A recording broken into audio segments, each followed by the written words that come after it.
नमस्कार दोस्तों, मैं हूं संजय श्रीवास्तव। आप देख रहे हैं जियो मित्र चैनल। मित्रों, रियली मैं बहुत दिनों बाद मैं वीडियो तैयार कर रहा हूं यार। इस बीच में काफ़ी ज़्यादा गैप हो रहे हैं और कुछ अपने पास समय की बाध्यता ऐसी हो गई है कि और कुछ ऐसी चीज़ें चल रही जिसमें कुछ और ऐसे प्रोजेक्ट चल रहे हैं जो एनजीओज़ की भलाई के लिए, जिसमें मैं ज़्यादा लगा हुआ हूँ। इसलिए मैं समय पे या फिर आप कहिए कि या जल्दी वीडियो नहीं तैयार कर पा रहा हूँ। इसके लिए मैं क्षमा प्रार्थी हूँ आप सभी से। उम्मीद करता हूँ कि आप मेरे इन चीज़ों को ध्यान में रखेंगे और मुझे क्षमा करेंगे और मेरे वीडियो को जरूर आप लोग अप्रिसिएट करेंगे या फिर लाइक करेंगे। एक बात और मैं ज़रूर कहूँगा कि जिन लोगों ने केवल मेरा वीडियो देखते हैं और उसको सब्सक्राइब नहीं किया है, तो उन लोग से विनती है कि इसको सब्सक्राइब कर ले, लाइक कर ले और एक बेल आइकन को दबा दे ताकि जो भी चीज़ें आए तुरंत आप तक पहुंच जाए। चलिए हम लोग आगे की शुरुआत करते हैं। तो आपका आज का जो टॉपिक है वो कुछ हटके टॉपिक है।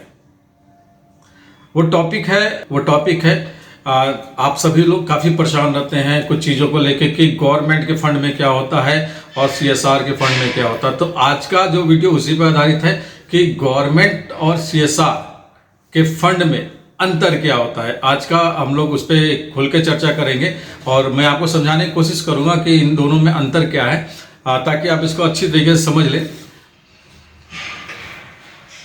देखिए क्या होता है कि गवर्नमेंट का फंड के लिए जाहिर सी बात है कि बहुत सी एलिजिबिलिटी क्राइटेरिया फुलफिल करनी पड़ती है। हालांकि सीएसआर के लिए भी करनी पड़ती है, लेकिन दोनों का में फ़र्क क्या होता है कि जो सबसे पहला पॉइंट मैं बताना चाह रहा हूँ कि गवर्नमेंट में फिक्स एलिजिबिलिटी क्राइटेरिया होती है। जैसे गवर्नमेंट के बहुत से प्रोजेक्ट होते हैं जिसमें रहता है कि 3 साल की ऑर्गेनाइजेशन होनी जरूरी है या फिर 5 साल का अनुभव होना जरूरी है या फिर इतने का टर्नओवर होना चाहिए।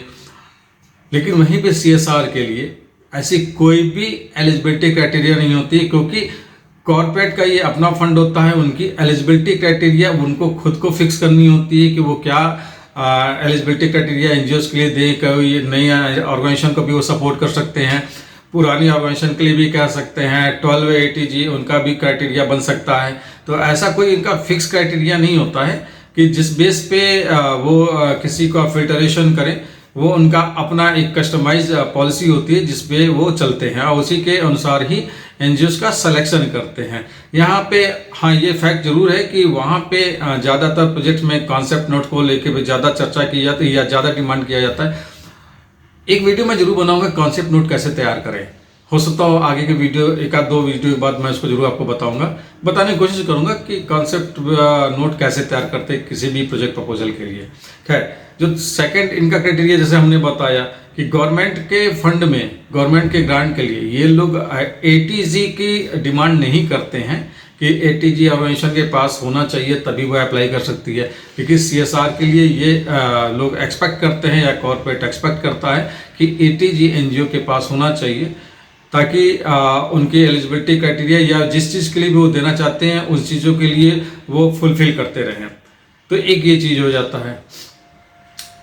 और गवर्नमेंट के ग्रांट में क्या होता है कि जो तीसरा पॉइंट है कि इनका एक लिमिटेड स्कीम्स होती है गवर्नमेंट के पास, हर एक मिनिस्ट्रीज के पास या डिपार्टमेंट के पास, जिसको वो टाइम पे ही अनाउंस करते रहते हैं। भले लिस्ट में काफ़ी ज़्यादा स्कीम्स दिखाई देती हैं, लेकिन ऐसा नहीं कि वो हमेशा चलती रहती हैं। आप किसी भी स्कीम्स को, किसी भी डिपार्टमेंट के स्कीम्स को उठा के देख लीजिए, तो कभी किसी चीज़ के लिए अनाउंसमेंट होती है, कभी किसी चीज़ के लिए अनाउंसमेंट होती हैं। लिस्ट में सभी स्कीम होती है। इसका मतलब ये नहीं कि आप कभी भी उसको लगा सकते हैं। तो एक चीज़ें होती हैं। लेकिन कॉर्पोरेट में उनका कोई ऐसा टाइम शेड्यूल नहीं होता है कि हमें कभी अनाउंस करना है, कैसे अनाउंस करना है। वो आप जैसे उन्होंने बहुत सी ऐसी कॉर्पोरेट होती हैं जिसमें वो अनाउंस करते हैं कि भाई ठीक है आप लगाइए, इतने दिनों का समय है। बहुत सी में ऐसा होता है कि नहीं, आप साल भर तक भी लगा सकते हैं। तो कॉर्पोरेट में ऐसा कोई फिक्स कोई टाइम शेड्यूल नहीं होता है कि जिसके दौरान ही आप लगा सकते हैं। तो ये एक लिबर्टी रहती है। लेकिन उनका अपना एक रहता है कि आपने, अब जैसे उन्होंने अनाउंस किया कि भाई हमने आपको 35 दिन का समय देते हैं, जिसमें जिस वक्त एडवर्टीजमेंट निकला उसके 35 दिन भीतर या 30 दिन के भीतर आप अपनी स्कीम लगा लीजिए या अपने प्रोजेक्ट प्रपोजल को अप्लाई कर दीजिए। एक ये चीज़ होती है। लेकिन बहुत सी जगह पे क्या होता है कि साल भर चलता रहता है। तो ये है। फिर होता है कि गवर्नमेंट जो सबसे बड़ी बात आती है बहुत से मिनिस्ट्रीज में आप सभी फॉलो करते होंगे, या फिर जिन लोगों ने अप्लाई किया होगा, जिन भी मित्रों या दोस्तों ने अप्लाई किया होगा, वो जानते हैं इस बात को कि इसमें रिकमेंडेशन का बड़ा चक्कर रहता है कि स्टेट गवर्नमेंट से रिकमेंड कराना है या डिस्ट्रिक्ट अथॉरिटी से रिकमेंड कराना है या फॉरवर्ड कराना है, ये गवर्नमेंट के ग्रांट में होता है। जबकि सीएसआर में ऐसा कुछ नहीं होता है कि उनको रिकमेंडेशन से कोई उन्हें, आप डायरेक्ट उनके हेडक्वार्टर पे अप्लाई करते हैं या फिर जो भी उनका सीएसआर विंग होता है वहाँ पे अप्लाई करते हैं, और उनको रिकमेंडेशन का ऐसा उनका कोई फॉर्मेट नहीं होता है कि आप रिकमेंड कराएंगे तभी हम आपको कंसिडर करेंगे। तो ये चीज़ें सीएसआर में होती हैं। फिर गवर्नमेंट में क्या होता है कि जो गवर्नमेंट के ऑफिशियल्स होते हैं, जो ऑफिसर्स होते हैं, उसको वेरीफाई करने के लिए जाते हैं, बहुत सी चीज़ें होती हैं। जबकि इसमें भी हो सकता है इंस्पेक्शन, इसमें सीएसआर में हो सकता है, लेकिन गवर्नमेंट ऑफिसर से कोई लेना देना नहीं होता है। वो अपने तरीके से उसको इंस्पेक्शन कराना होता है या वेरिफिकेशन कराना होता है तो करा लेते हैं। बहुत से में होता है कि नहीं भी कराते हैं, लेकिन गवर्नमेंट के प्रोजेक्ट में ज़्यादातर में वेरिफिकेशन होता ही है। फिर जो इनका एक मेजर पॉइंट होता है कि यूनिक आईडी जो नीति आयोग द्वारा जो दर्पण की आईडी होती है, वो इन लोगों ने गवर्नमेंट ग्रांट में मैंडेटरी होती है, बगैर उसके आप प्रोजेक्ट नहीं लगा सकते हैं। जबकि सीएसआर ग्रांट में लगाने के लिए इसकी कोई भी ऐसी आवश्यकता की डिमांड नहीं की जाती है कि अगर आपके पास नहीं है तो आप अप्लाई नहीं कर सकते हैं। आप बिल्कुल अप्लाई कर सकते हैं, क्योंकि उनके फॉर्मेट में वो कहीं नीति आयोग के आईडी की जिक्र नहीं होता ज़्यादातर में, जैसा हमने देखा हुआ है। फिर गवर्नमेंट में क्या होता है कि मैक्सिमम प्रपोजल्स अब ऑनलाइन लगने लगे हैं गवर्नमेंट ग्रांट में, मैक्सिमम प्रपोजल्स। जबकि सीएसआर में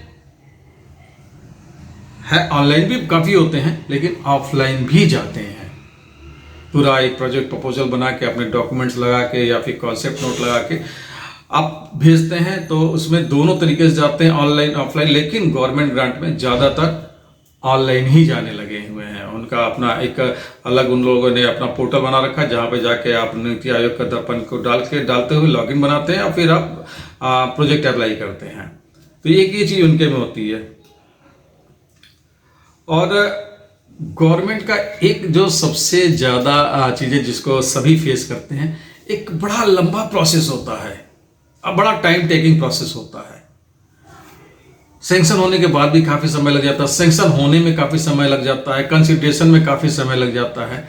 तो एक इतना लंबा प्रोसेस होता है कि लोग ऊब जाते हैं या फिर वेट नहीं करना चाहते हैं उतना। उनको ज़रूरत है अभी की, तो फिर पता चला कि 4 महीने बाद कंसीडर हो रहा है, तो उसके 5 महीने बाद सैंक्शन हो रहा है, फिर उसके बाद पता नहीं कब तक फंड आ रहा है।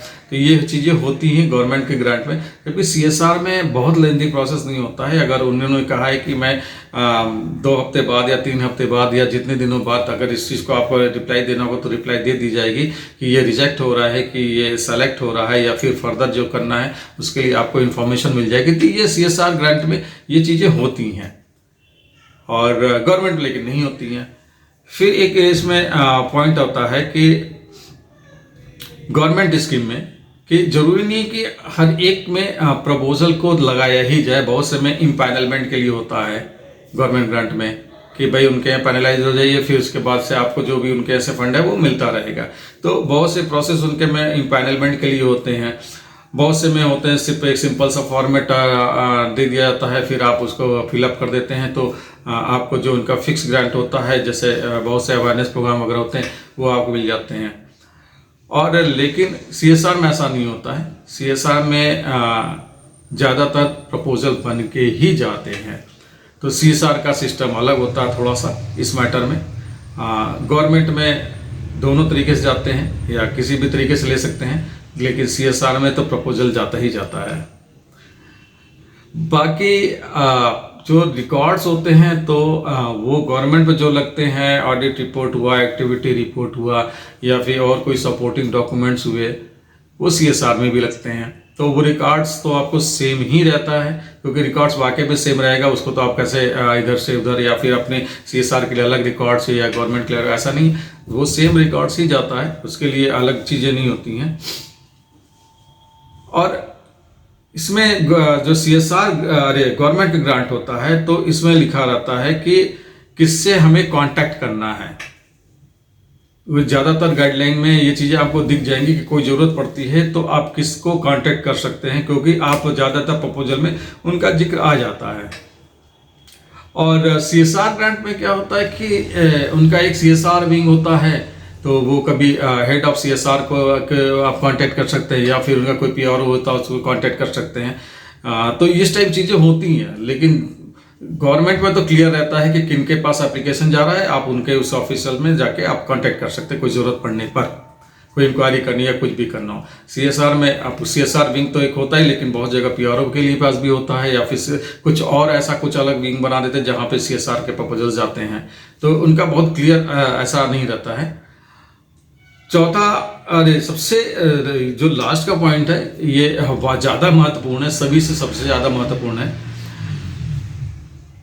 गवर्नमेंट की गाइडलाइन काफ़ी कठिन और बड़ी होती है, लंबी चौड़ी होती है, काफ़ी कॉम्प्लेक्स होता है। इसको समझने के लिए काफ़ी मेहनत करनी पड़ती है, ज़्यादातर में देखा गया है कि। और सबसे बड़ी बात क्या है, ज़्यादातर गाइडलाइन इंग्लिश में ही होती है, और कॉम्प्लेक्स तो रहती है, तो समझने में काफ़ी दिक्कतें आती हैं।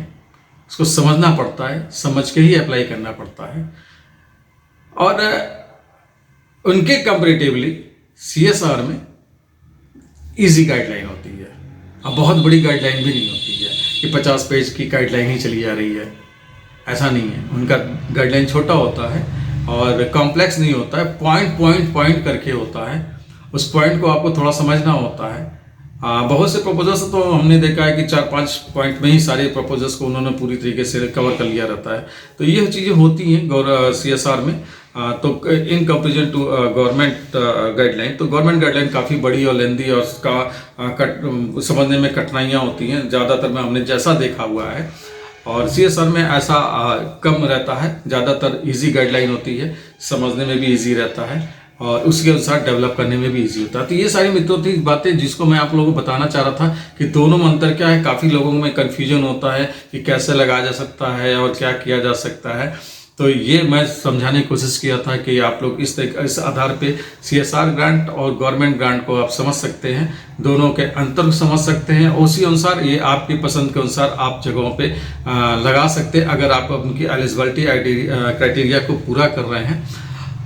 मित्रों, हमारे चैनल को देखते रहिए, सपोर्ट करिए, और बहुत सी चीज़ें अभी करनी है। और हमने अपना एक ब्लॉग भी शुरू किया हुआ है, या वेबसाइट कह सकते हैं, NGO-Mitra-Mission.in। ये फ्लैश कर रहा है, इसको आप देख सकते हैं। और इस पे भी जाएंगे तो आपको वहाँ से भी काफ़ी जानकारियाँ मिल जाएंगी, काफ़ी कुछ मिल जाएंगी चीज़ें, हाँ, जिससे आपको काफ़ी सपोर्ट मिल सकता है। मेरा चैनल सिर्फ NGOs के सपोर्ट के लिए ही काम करता है और आगे भी करता रहेगा। और मैं कोशिश करूँगा कि बहुत जल्दी आप लोगों को वीडियो बना के देता रहूँ, ताकि आप लोगों के लिए ये सपोर्ट इससे बना रहे और आप लोगों का भी प्यार मेरे साथ जुड़ा रहे। मैं चाहता हूँ कि ये चैनल को आप लोग खूब लाइक करें और शेयर भी साथ में करें। नमस्कार, जय हिंद।